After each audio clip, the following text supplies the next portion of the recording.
You were very resolute in your vision for Pave when I first met you, and I know that hasn't really faltered to date. Now, how much skepticism did you have to deal with early on and to date, right? Because as founders, we have to deal with that day in and day out. And so maybe give us some examples of really resistance that you ran into from early on to date. It's something you do have to deal with day in, day out, and it's never going to go away. If it goes away, it means you're not pushing the boundaries hard enough, right? I'm dealing with that right now with that statement I said about tractor trailers. Now you need rigs, you need hardware, you're going to go into that space. Yeah. If a client tells me to go in, I will go in that space because I know we can bring the partners together that make that solution work and we can actually execute. But you still have to deal with, the dogma, the bureaucracy, and the naysayers. That's just normal. If it's not there, you're not trying hard enough. Right.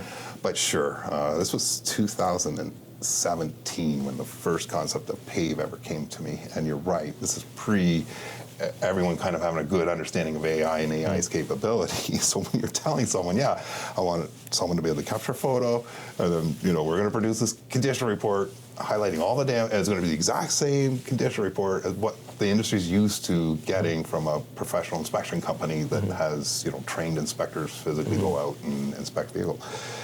I don't think there was a single person except for myself that didn't have skepticism in that concept. And then that's fine. Even when we're meeting and there's going to be 3 people, 4 people that, when I'm not in the room, they're talking to you saying, this guy's nuts. He's not going to, and I hope I sold you enough that, he's nuts, but he's just nuts enough to make it work. Right. And, definitely we have that. And then you've got the continuous, in AI, that's just built in. That's just that won't go away for the next decade. So if you're in AI, you're going to have the skeptics while your product's actually proving itself and you can show. And you just need to overcome that with proving to the skeptic, if it's an important skeptic. First, if it's not an important skeptic, you just tune them right out. Just don't even think about them. Don't worry about them. And then if they are unfortunately part of your organization, just find ways to kind of compartmentize that and don't let it infringe on the rest of the team and the things you're doing. But if it's an important critic, which is good, you're going to have that.